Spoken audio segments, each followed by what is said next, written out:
Hi everyone, and welcome to Behind the Music. Today, we are digging into the extraordinary soundtrack of the popular TV show, The Peaky Blinders. Peaky Blinders has sparked the interest of many people worldwide for several things. This includes the plot, the acting, the phenomenal cast, and what we will be focusing on in this video, the soundtrack. The Peaky Blinders is a show set in the early 1900s, only a year or two after the First World War. In the city of Birmingham, the well-known character, Thomas Shelby, leads a street gang group known for razors in their hats and well-shaved haircuts. The show follows this family, run by Thomas Shelby, an ex-soldier who heavily suffers from PTSD, as he grows and expands the gang, regardless of the political complexity in the nation. His power and influence becomes larger and larger, and the internal conflict within Thomas Shelby grows alongside it. Now that you have a brief summary of the show, let's hop into the soundtrack. The pilot episode offers us a vibe to set for the entire show. The Red Right Hand by Nick Cave and the Bad Seeds. Upon first glance, the song seems dark, eerie, and intense. Considering the show is about street gangs, we can expect violence and gore. However, with a soundtrack such as this, there seems to be a more prestigious feeling to it.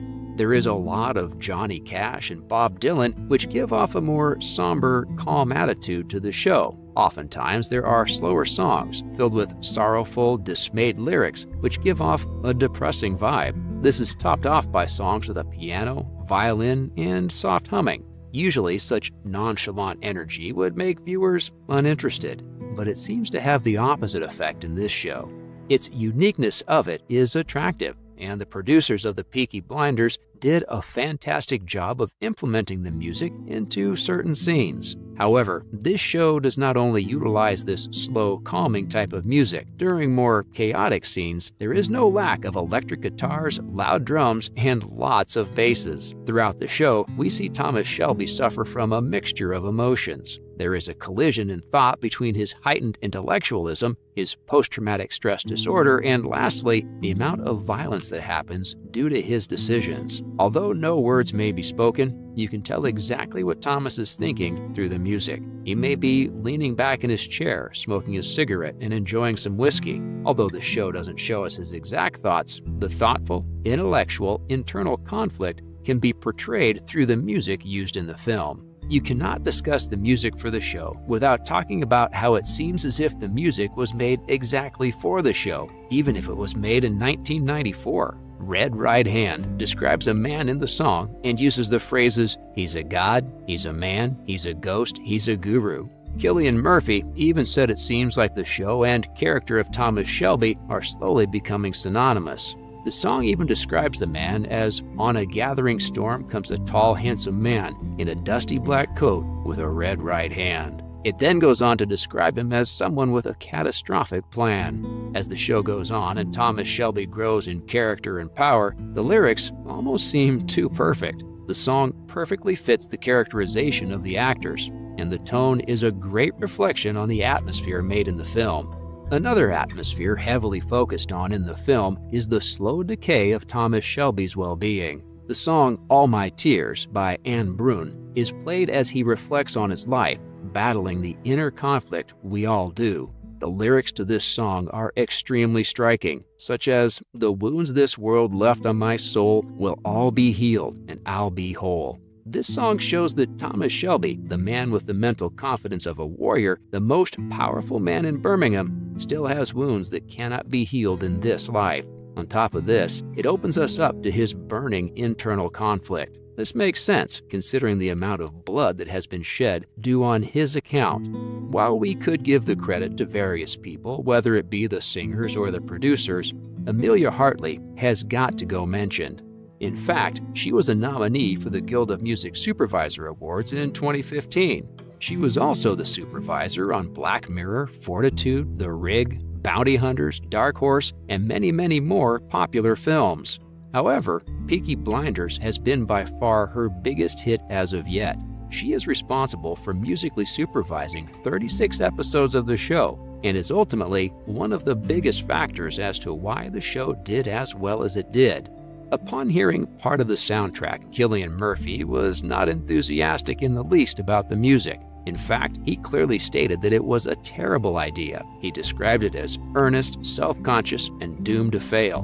But yet, he listened to the soundtrack on his own time and even played out the scenes until he found the motivation behind the soundtrack. Due to legal reasons, some of the songs needed cover versions made on the spot. Murphy did not mind at all and claimed he was a large fan of cover versions. He complimented Laura Marling, telling interviewers that she did a great job on the covers, and her music shed some hope on the scene for the ending of season 4.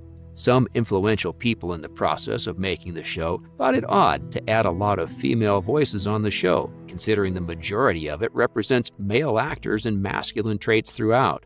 However, upon hearing the performance of the female singers and how well it complemented the show, they all concluded it was a great addition. Cillian Murphy said she did a stunning job. She wanted to get really into Tommy's head, his psyche. Even the way she breathed seemed to impress Murphy. She did this really interesting thing with breath. It's quite arresting when you hear it.